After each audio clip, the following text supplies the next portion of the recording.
at the other end. But welcome to all of the outsiders here. It's lovely to see so many people here.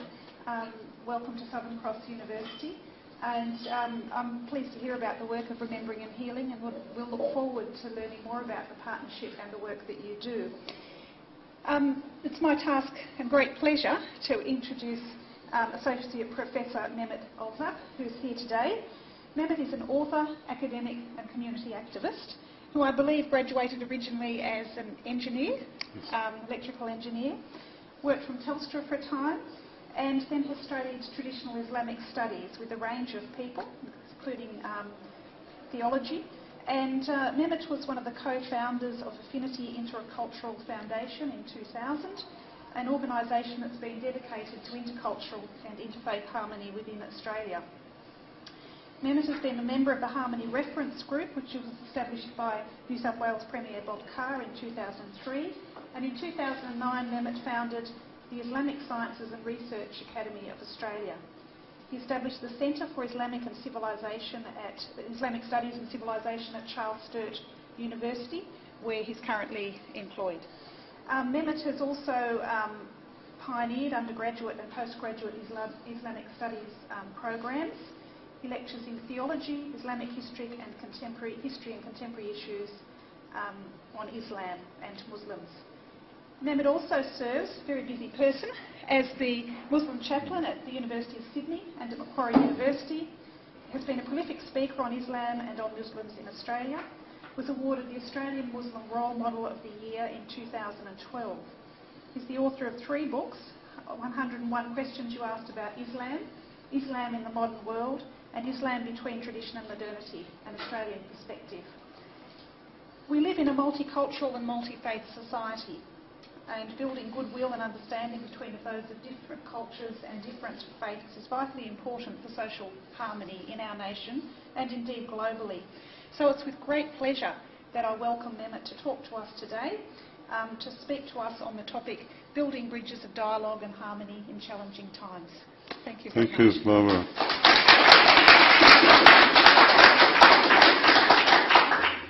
Thank you for the introduction. It's great to be here in Lismore. Beautiful weather instead of the storms in Sydney. I was happy to get out, actually. So we are here to talk about building bridges of dialogue and harmony in challenging times. Now, when we say building bridges, what we mean is that there's many layers to it. It's about building bridges primarily between the Western world and the Muslim world, or sometimes this is termed as the West and Islam. Although Islam is a religion and the West is not necessarily a religion, but that's where the building bridging needs to take place. Now, Jonathan Lyons, he's got a very good book, Islam Through Western Eyes. I strongly recommend you read that book. He talks about a 0 point with the Crusades in 1096. There's a time prior to Crusades and a time after the Crusades. Prior to the Crusades, Muslims were known in the West mainly as Arabs. You know, Arabs or Saracens. There were economic and sometimes military interactions or encounters. But Islam never came to the fore of that discourse in the West. But when the first crusade was launched, it was a holy war, and it needed a religion counter to Christianity. And a lot of the propaganda that was involved in the crusades have etched in the psychology or Western psyche about an image of the Muslim world, an image of Muslim, which is very negative. And Jonathan Lyons says that there are social groups and institutions that stand to benefit from the perpetuation of that negative image. And it has been perpetuated since the Crusades by these so-called Islam experts or experts on Islam and Muslims. And I would say that I had a discussion with Jonathan myself when he visited Sydney, that we could equally say that there are social groups and some institutions that stand to benefit from a negative image of Islam. Sorry, a negative image of the West. And this comes very markedly in the radical narrative about the world, what's happening in the world, and who's responsible. Now there's a second defining moment in that history, which is the European colonization of the Muslim world. Starting in 19th century, like India was colonized in 1858, Egypt was colonized 1882. At a time when Egypt was trying to modernize and catch up to Europe. So much of the 19th century is marked, characterized by, Muslims trying to catch up the Western world or Western progress in terms of modernizing and being industrialized, and kind of reforming their societies. This is the Ottoman Empire era. But when the colonization unfortunately left a massive collapse of the classical Islamic civilization. So Muslims have been trying to recover ever since. And the worst thing was the collapse of the Ottoman Empire, which represented the caliphate, a caliph being the political or somewhat a symbolic religious unity of the Muslim world. That was ended in 1924 by the modern Republic of Turkey. And the first half of 20th century, Muslims tried to once again modernize, progress, westernize in a secular path. And that secular path sometimes meant crushing religious revival movements. And so secularism as experienced by Muslim societies is quite oppressive and extreme. And after World War II, when much of the Muslim world gained back their freedom, it was, what kind of a society do you want to build? It was a nation state, once again, is a secular, religious, and this idea of Islamic State entered in the language of Muslims in that second half of 20th century. And we've seen, the Iranian Revolution and Taliban and so on. And still we have an Islamic State, so-called Islamic State in Iraq and Syria at the moment. I wouldn't call it Islamic State, to be honest. So much of this turbulent era, especially 9/11, brought to the fore this relationship problem. And I was fortunate enough to recognize this before 9/11, together with some of my friends, and we established Affinity Intercultural Foundation. And we actually organized the first Mosque Open Day in Sydney, Gallipoli Mosque. And it's got a nice Gallipoli name to the mosque, it's quite large. On September the 2nd, 2001, we had an open day. And then 9 days later, 9/11 happens.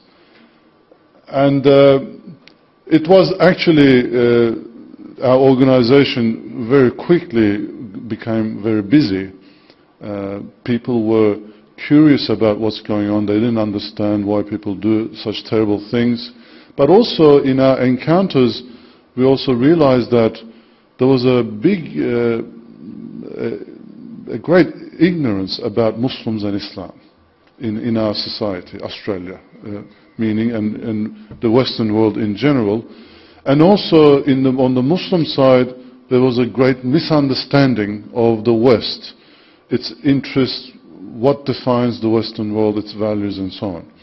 So there was a need to bridge this gap, or establish bridge-building activities, mainly in the form of dialogue or events and educational events. And some of our educational programs culminated in 2009 with us signing an agreement with Charles Sturt University to establish an Islamic Studies, a Center of Islamic Studies and Civilization, we call it, which I am now the director of.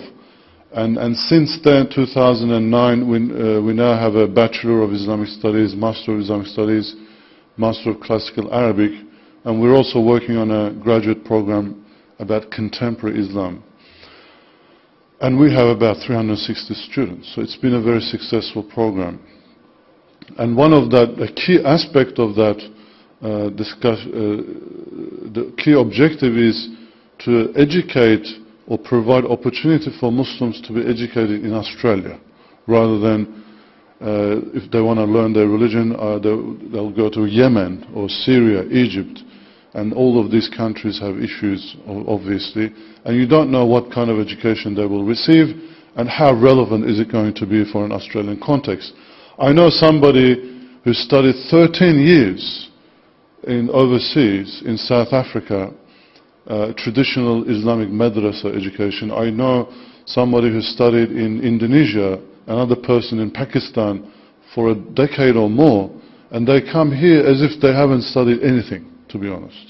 They know really well the Quran and the Sunnah, and the Quran being the scriptures, the Sunnah is the prophetic narrations that come from Prophet Muhammad.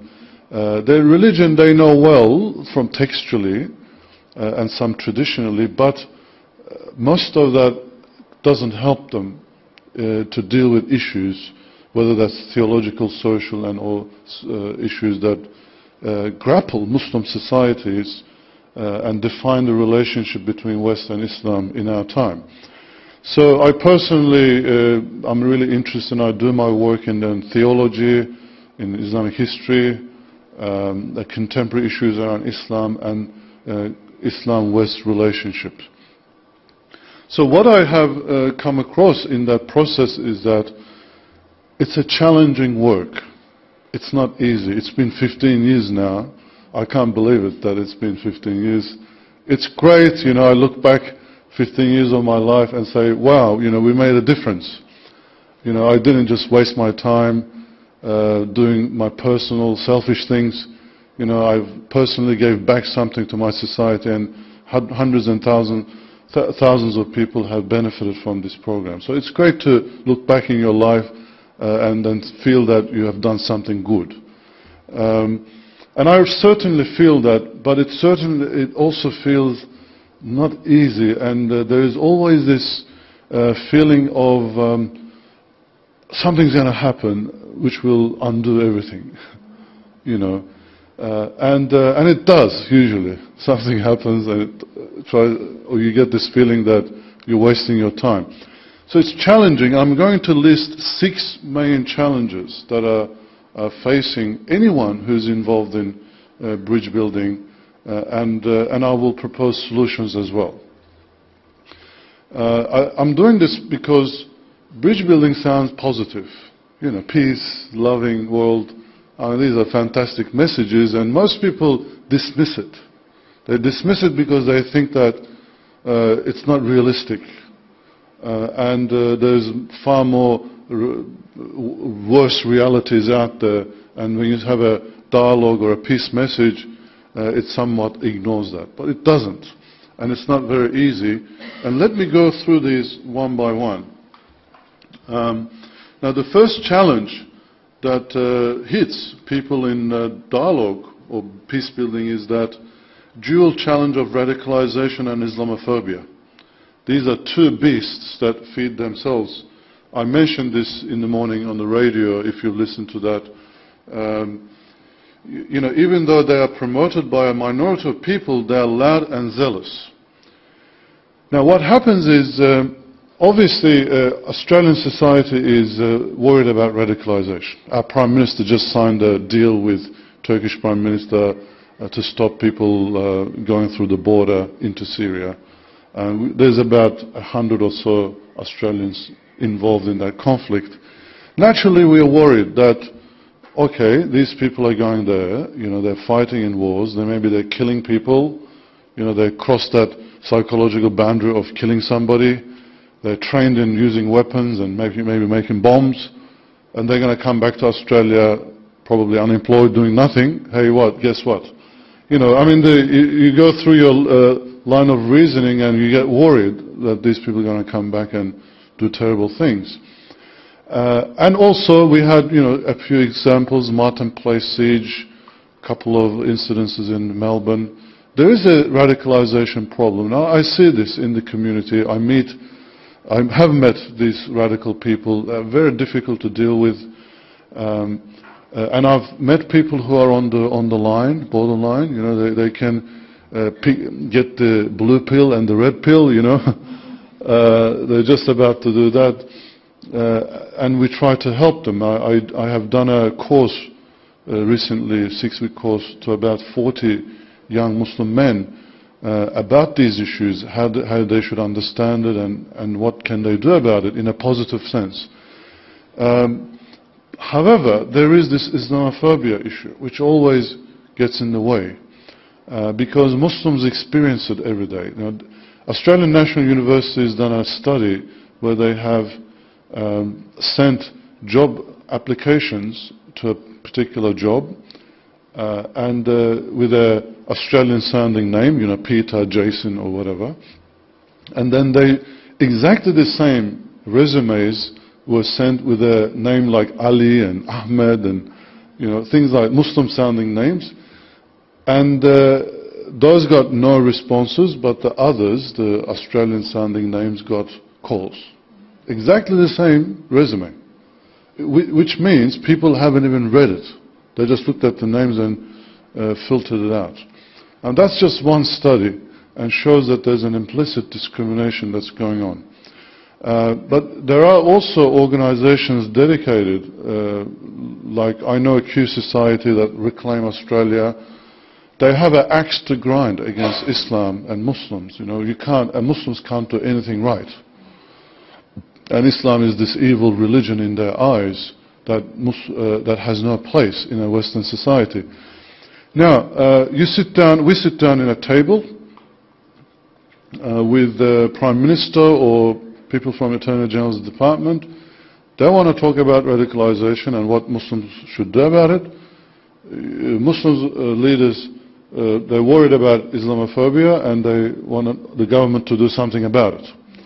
I mean, I just had a meeting with the Chief Advisor of Prime Minister last week. No, sorry, last week. It was Friday. And we talked about the same issue, and it was the same problem. And so the solution to this is that we need to frame the problem as one problem. We must see radicalization and Islamophobia as two faces of the same problem. And the moderate people amongst us have to have equally loud voice. And we have to get our voices heard.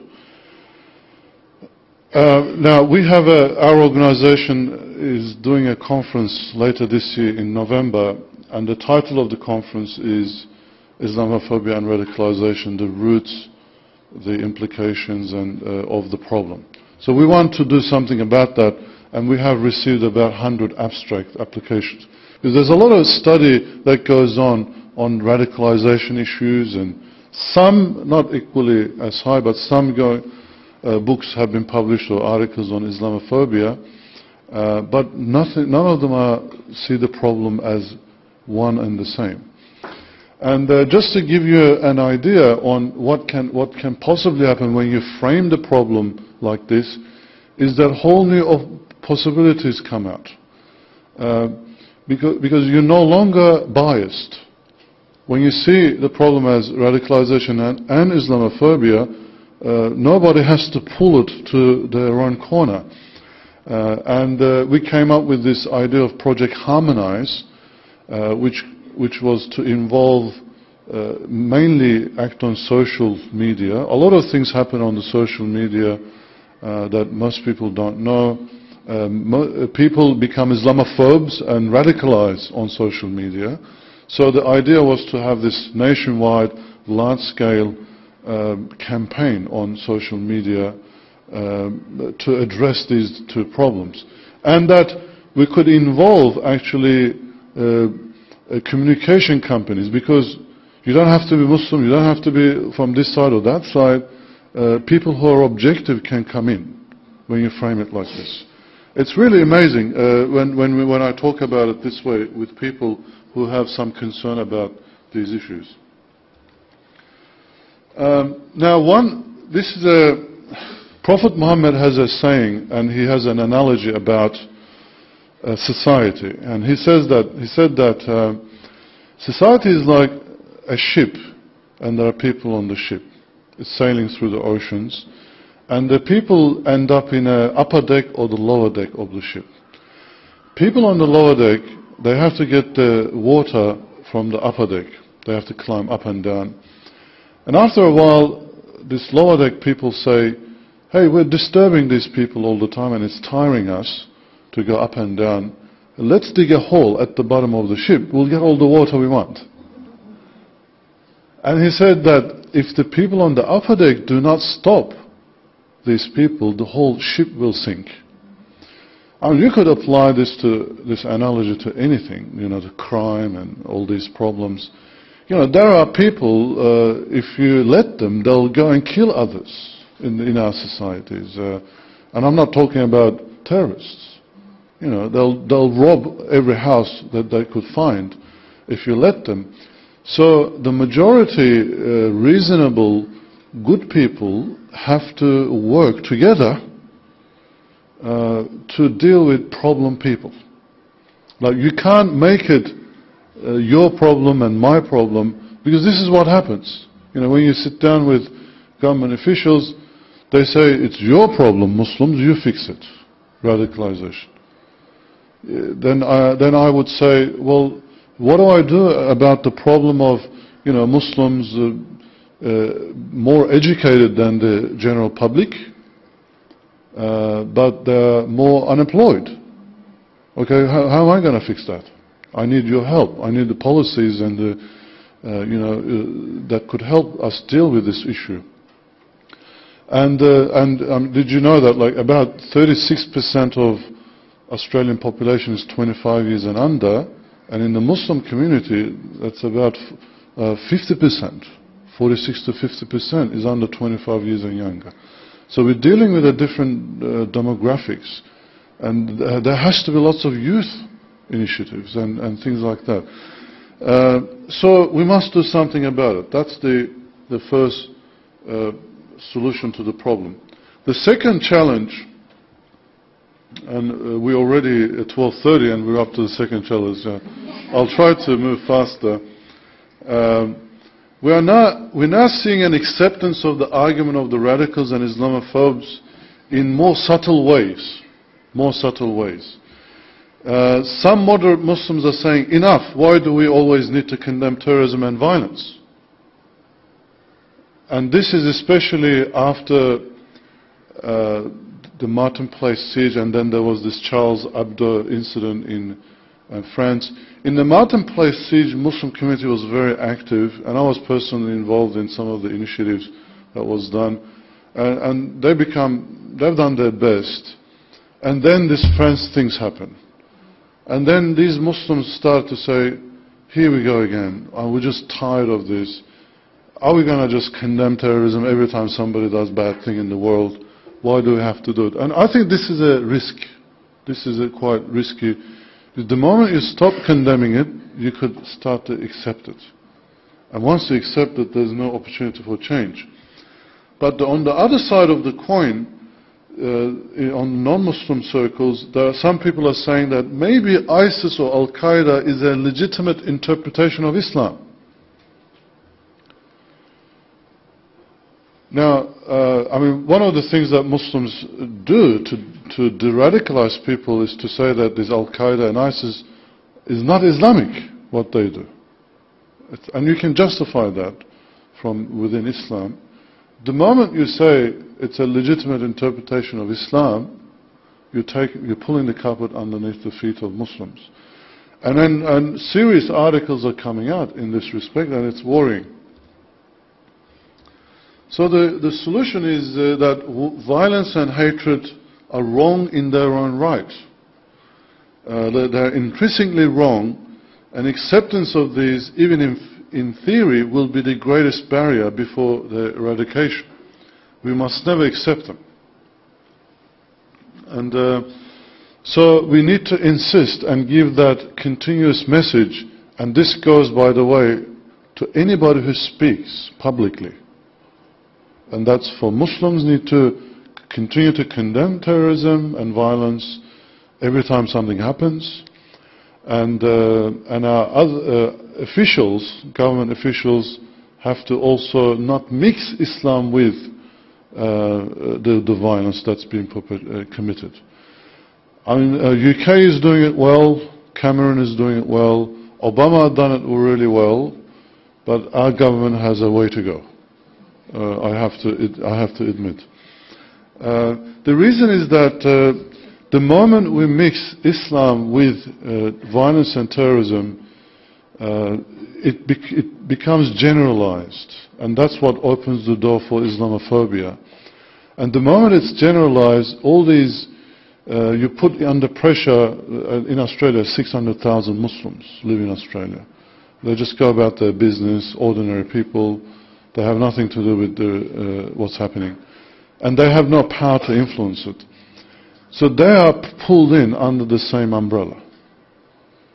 And I said in the radio this morning that the definition of Muslim, Prophet Muhammad himself, I mean, this is religiously the person who founded the religion, he defined Muslim as somebody that other people are safe from harm that could come from their words or their actions. And basically that's the only way you can hurt people, what you do and what you say. So what this means is that Muslims cannot and should not hurt people, others. Forget about killing people, violence. You're hurting someone's heart is even. And the Prophet Muhammad has a saying, he said, Kaaba, which is a very sacred building and a location for Muslims, he said that breaking a person's heart is worse than destroying Kaaba. In Islam, pointing a weapon to a person is a major sin. Now I'm just throwing you these things. Most people don't know these things, including Muslims, by the way. For example, I say to Muslims, I'll come to that one a little bit later. So, just moving along, and this is, by the way, another saying from Prophet Muhammad. He said, when you see a wrong, correct it with your hand. If you're not able to, correct it with your tongue. If you're not able to do that, do not accept it in your heart. And that's the least you can do about it. So basically, he's giving options. Just measure what you can do about it, but never accept the wrong. I mean, some of these radical people use this hadith, by the way, to say, oh look, Prophet says you must correct it with your hand, and you go and do something about it. And he's a bomb, That's not wrong. That's not what he meant. He meant that you have to judge what you can do. Sometimes you can't do anything, but then speak against it. Sometimes even you can't do that, and then never accept it in your heart. Okay, challenge number 3 is media and its sensationalism of world events. They cause generalization and dehumanization of Muslims throughout society. Media is getting better, but it was really bad in the past. I tell you, in 2005, after the London bombings, it was in July 7th in 2005, as Affinity, we wanted to do something about it because it looked like Australia was going to be the next, Spain and then London and Australia, and we said, okay, let's have this anti-terror summit. And we'll call all the Muslim leaders and they will declare that they don't support terrorism, and it was a great idea, and we announced it and we wanted to do something about it. Guess what? The media didn't like it because we chose September 11th as the day to do this. At the time we thought, oh, okay, that's the day terror hit the world, that's the day to condemn terrorism. But especially the Daily Telegraph made a big issue. They had an editorial on this.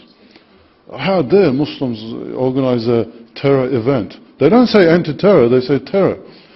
Then a Current Affair did a program, and we thought we were gullible enough to think that they're going to do something positive. Because I asked Ben Fordham, it was Ben Fordham, I said, Ben, are you sure it's going to be positive? We had this bad coverage. We don't want that to continue. We want to fix it. We mean well. We want to do an anti-terror summit. And you said, no, no worries. We'll cover this in current affair. It was 2 days before the event. And then it'll hopefully fix it. So I said, okay. And I've done the interview. And it was okay, the interview. And then that night we sat in front of our TV, Ray Martin. Behind him is an image of me. It says, September 11 insult. And they got these other guys, and they framed that whole interview, and they said, once again, terror summit. It gave the impression that you're doing something wrong. It was the worst moment in my personal life. Fortunately, the event went well. That gave us some publicity, and the event went well, and we got our message across. But it was, these kind of things gives the impression to Muslims that the media is out to get Muslims and Islam. I mean, in 2004, I went to a number of media companies. I think it was Daily Telegraph once again and the Sunday Telegraph. And I asked the managing editor, why do you always cover Muslims and Islam linked with terrorism? He said, Mehmet, in the morning I get a newspaper half full with ads. Newspaper is a business, it's a commercial enterprise. My job is to sell those ads with news. And it said 3 things sell, David Beckham, war in Iraq, and terrorism. Said, sorry, Okay, thanks for being frank with me, at least I understand it. This image, how many people saw this image? Can you just put your hand up before I showed you? Have you seen that image on the media? Okay, good. Why do you think, what's the message in that image? What are they? This is an ISIS propaganda, by the way. What are they trying to do? And that guy is this young guy at the front is a 17-year-old Australian kid, and he's saying, West is this, death to America and things like that. Most people usually think it's a defiance of the West, right? But you know what? This is a major propaganda. And the aim is the other 17-year-old kids. Because the message in this is, you, 17-year-old youth, who may be in Australia, America, or UK, nobody takes you seriously. You may be bullied at school. Your parents may give you a hard time. Police may stop you unnecessarily on the street thinking just because you look Middle Eastern or Muslim, you could be a criminal. You matter. You're nobody in where you are right now. You will become somebody. Look at this guy. He is a freedom fighter. That's the message they're giving. And it's very attractive to some people. All you have to do is just, out of thousands and millions, get a few thousand, a few hundred attracted to that. And people look for adventure and things like that these days. They're bored at home on the internet. They get access to these things. They get angry because of what's happening around the world. And here ISIS are offering them that they can do something about it. They can belong, exactly. That's why you've got all those people at the back. It's not just one person, with a nice background, or that's all these people. It says you are one of them. You can belong to these fighters. It was a powerful image, and the whole media took the bait. And I was talking to the managing editor of Sydney Morning Herald. I said the same thing, and looked at me a little bit blank and said, you're right, we have never thought about that. So all of a sudden they got free advertising across the whole globe. It's an ingenious marketing campaign from that perspective.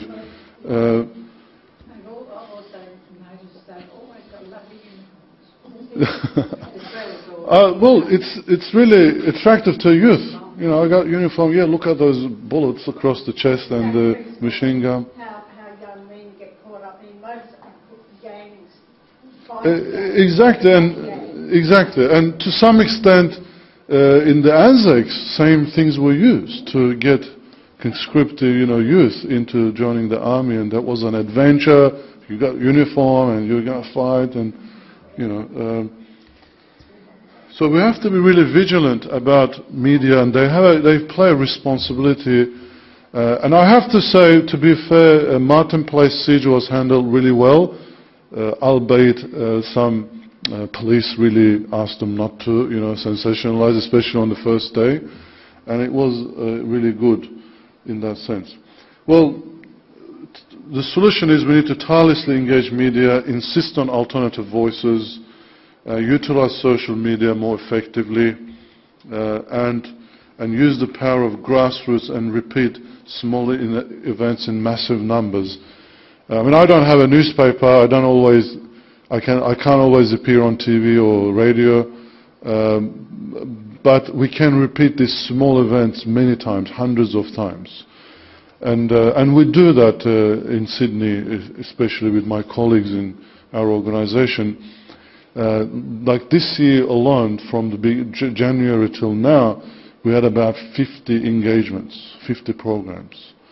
Just to give you some scale of that. So at least we're doing something about it. Challenge 4, criticism of people in respective camps is demotivating. Sometimes missionary instincts show themselves as hidden agenda in dialogue initiatives, damaging trust and relationships. Like, there are critics on both sides. You go into a Muslim community, they say, why do you do dialogue?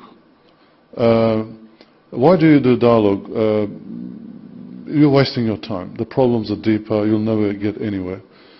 And the good people that from the Christian or other religious non-Muslim side, they get criticized by Islamophobe people, saying, you're dealing with the enemy. These guys are out to get everybody in society.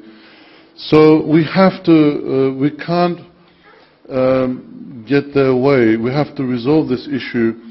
We must maintain our sincerity and engage in dialogue solely for the sake of God as a good act.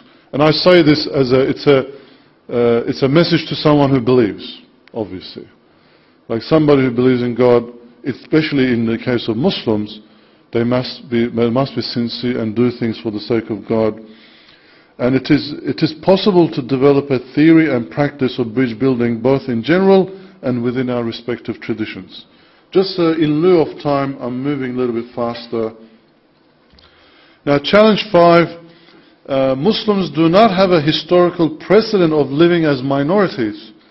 And equally, Western societies do not have a historical experience of living together with a large population of Muslims. It's only recent in our history. Now, we're talking about 1,000 years, especially since Crusades, 1,000-year history. And in that, only in the last 30, 40 years, there's been a significant population of Muslims have been living in, say, Australia. I mean, we had Afghan Kamalis, but they weren't very big numbers, and they got assimilated or they had left the country. They couldn't really fit in. But we have now 600,000 Muslims. By 2023, there will be 1 million Muslims living in Australia. In UK, it's more than 2 million. In America, 7 million or so. So these are very large minority populations.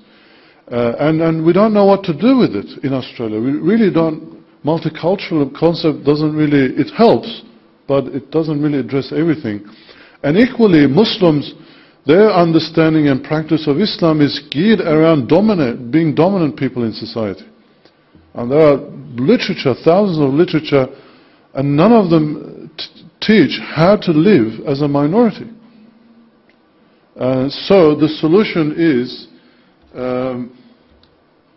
the Western societies need to develop a theory and practice for a multi-faith society, and Muslims need to develop legal and theological interpretations to allow them to peacefully integrate and live amongst largely non-Muslim and secular society while maintaining their identity. This is a challenge for them. And actually, the conference that we've done previously, the international conference, was identity formation in religiously pluralistic societies. And a book will come out this year, hopefully, about that. So these are ongoing issues, and we need to invest research time, funding, to really bring out literature and create knowledge about it. And finally, challenge number 6, dialogue and peace-building initiatives and organizations involved in them are under-resourced and underfunded. There's not enough funding that goes here.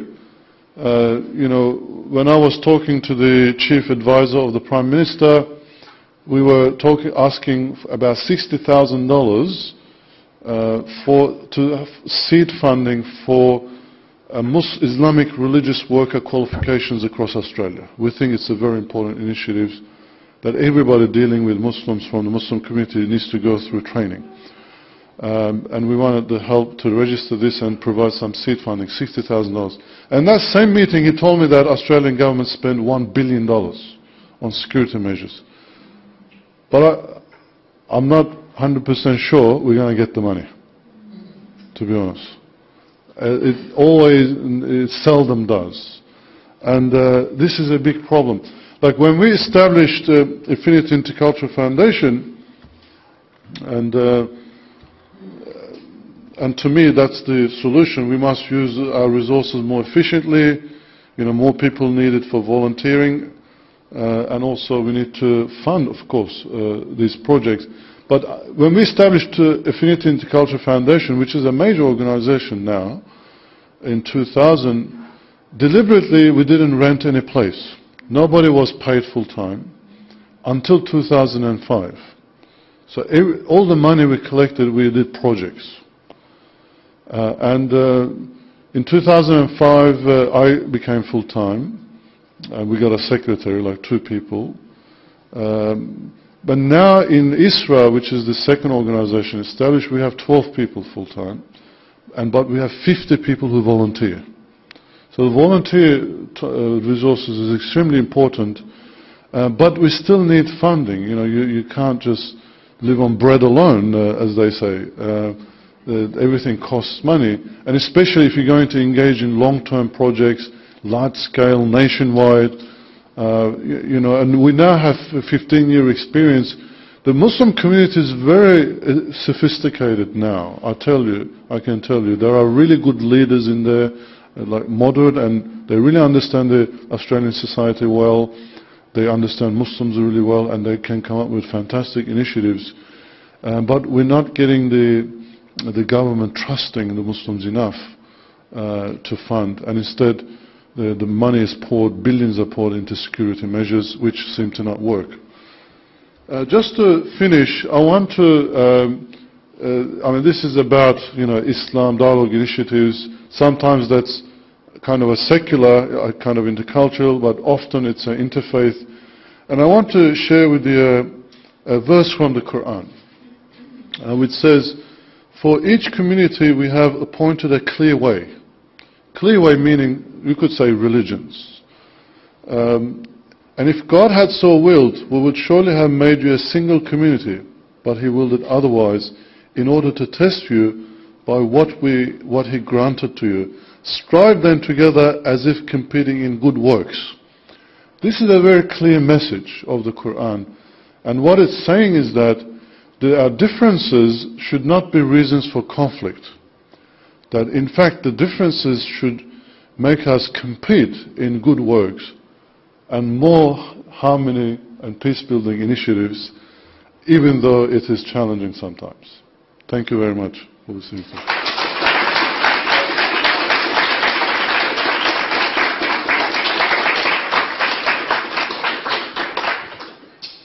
Thank you very much, Mehmet, for that wonderful talk. Yeah, that's excellent. And we have now, I'm hoping this is working. I hope, can the people up in Gold Coast hear me through this microphone? Great, okay. So we've got some people at the Gold Coast, and also there's people out there on the internet live streaming, hearing this, so just to let you know. We have some time for questions, so I just wonder if anyone... So the reason I have this is so that I'm going to pass it around so that people can hear elsewhere. Thank you so much, Mehmet. Thank you. Look, I suppose I have a question because of just a personal issue of Islamophobia in my family. And I just wondered whether, if you have any language that can be used when this is expressed, how can we, what sort of language can we as fellow Westerners say to each other when we hear this stuff?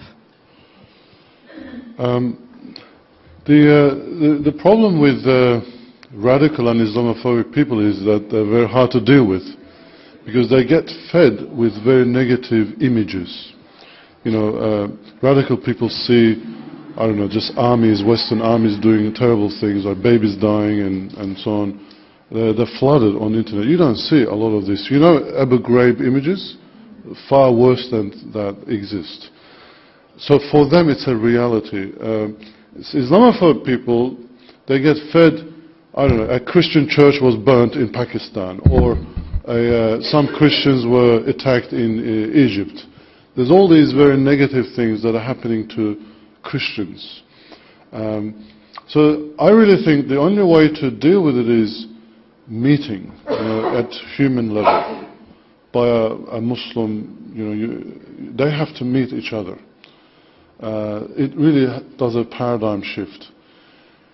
If that's not possible, you could pass on some information about Quran or Muslims that are positive. I have this, a Frank guy is emailing me all this. He's an Islamophobe, and he sent me all these hadith verses from the Quran. To him it's bad, and I just sent an equal number of hadith and verses back to him. I said, what do you think about that? And he replied with something else. Anyway, we are sort of engaging at the moment. I had one of these guys attend a public forum, and after my speech he turned to everybody in question time. He says, Mehmet's lying, everybody. Islam is terrible. And because I read Quran, I read all these hadith books, prophetic sayings, there are volumes of them. They are full of violence and bad things. And my response to that was, can you tell me one good thing about Islam? If you read everything, the Quran, hadith, can you tell me one good thing that you found? Silence. I don't think he read it, to be honest. He just gets they get this stuff from one source or a few sources. It just gets circulated. That's all I can say. It's very difficult, but they just have to be given an alternative narrative to what they're getting. I wonder if anyone at the Gold Coast has a question? No? That's okay. Other questions here? Yeah. Oh.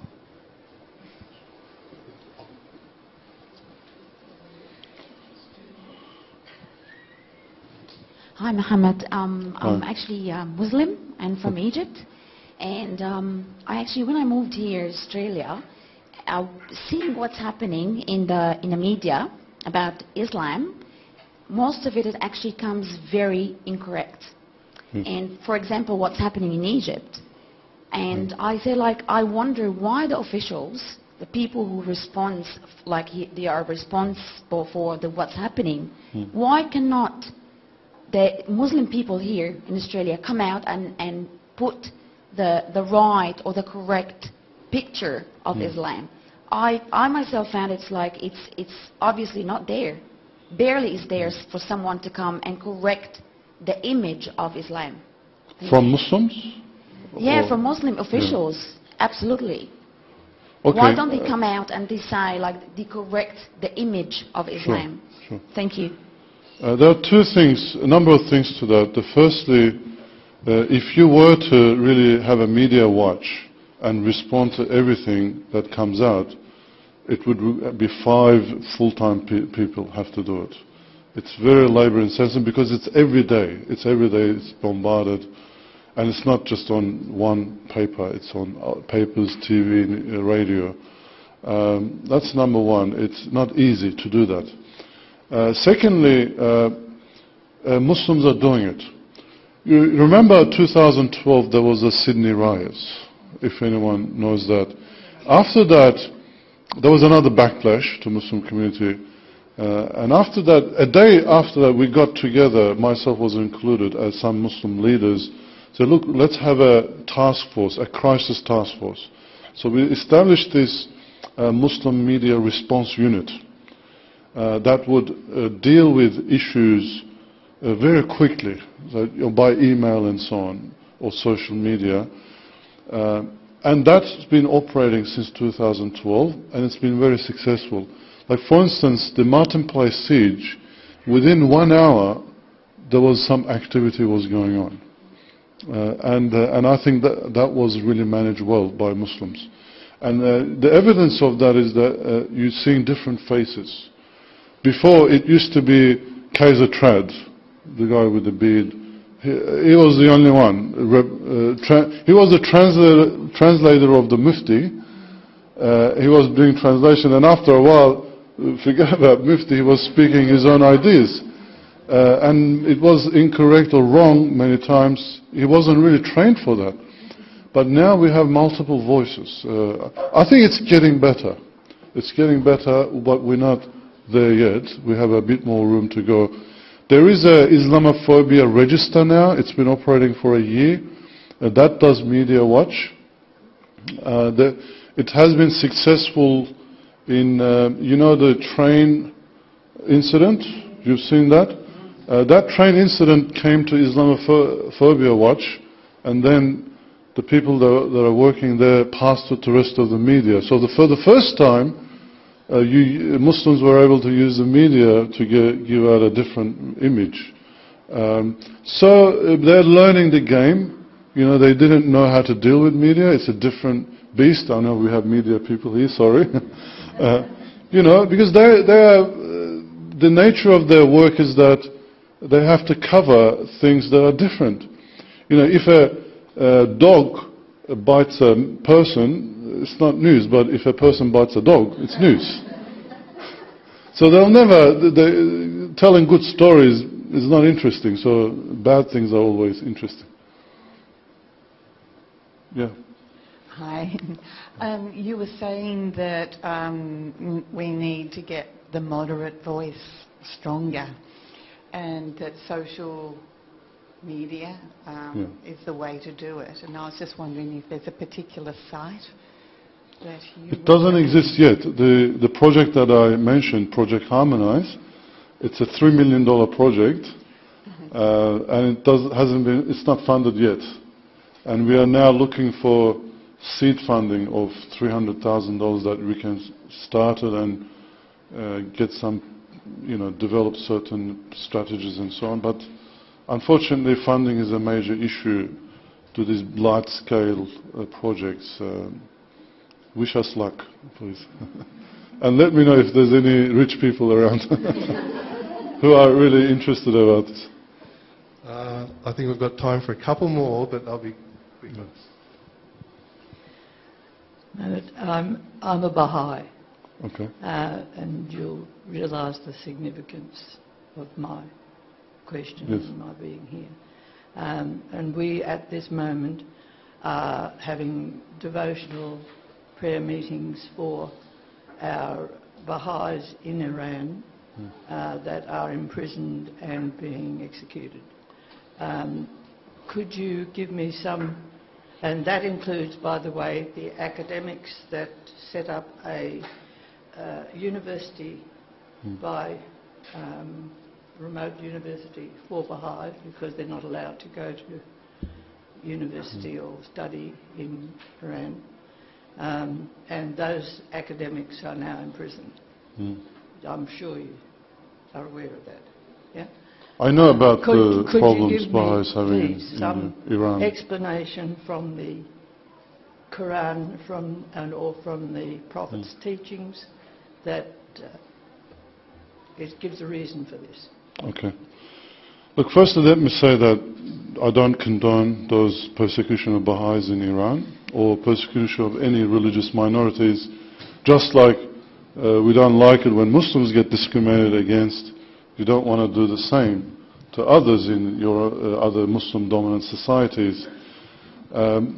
Unfortunately, it's very difficult to deal with this problem in Iran, but Muslim societies in general are being tested and trialed to deal with religious difference, even within their own denomination or sect.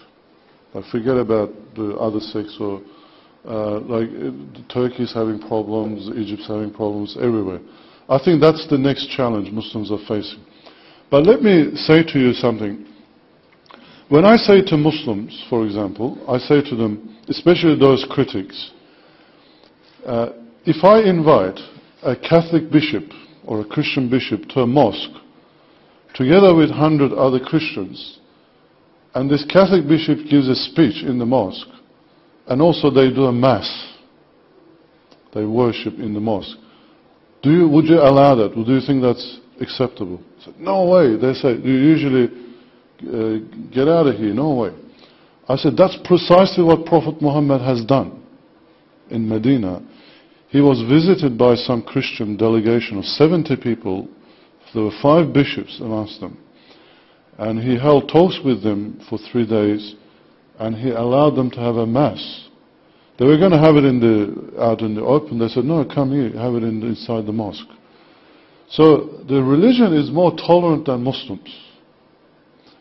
And Quran, it says it's the only religion that says, "O people of the book," naming, at the moment it's Christians and Muslims, Christians and Jews, come to a common word between us. Now, scholars have expanded that to other religions as well. It's not just people, it's actually any religious minority that may live under Muslims. Their freedom of religion must be guaranteed Islamically. So it's not happening in some countries. And once again, it's another problem of Muslims not living up to their religion. And I'm sorry, but people of the book, yes, that Christian and Muslim, etc., but not any new religion. But no, they have expanded that. For example, Muslims ruled India for 8 centuries, and India was not. There were Hindus and other religions. You know, they were all tolerated, and they lived quite happily, or to some extent, maybe not to our standard now, but for medieval standards, Muslim societies were very free, extremely free, to an extent that some people actually, when, for example, Jews were expelled from Spain, 500,000 Jews, they came to Muslim lands, the Ottoman lands, to stay there. So I don't have a solution, but my solution is that for Muslims to live up to their religion, because if they're doing it for religious reasons, it's wrong. If they're doing it for other secular reasons, it's wrong in this day and age. People should be given freedom of religion. Quran says, La ikraha fid din. I'm just quoting you the Arabic. There's no compulsion in religion. That's very clear in that. Okay. One last one? Yeah. Okay. Look, I just want to thank you enormously for your insights, and a couple of questions have been asked about how do we stop the media, how do we talk to our relatives and whatever. And to me they're linked, because that same racism, that same phobias, that fear of the unknown, fear of anything different, is what sells newspapers. And it's what keeps people stuck in that. And I'm, privileged to be here. And the same thing happens with the African refugees that myself and a couple of other people in this room work with in Lismore, is that same fear of the unknown, fear of, the boats, the whole thing. So, yes. And I don't know how you ever find time to sleep. and congratulations. I sleep on the planes. Thank you. Thank you for acknowledging that.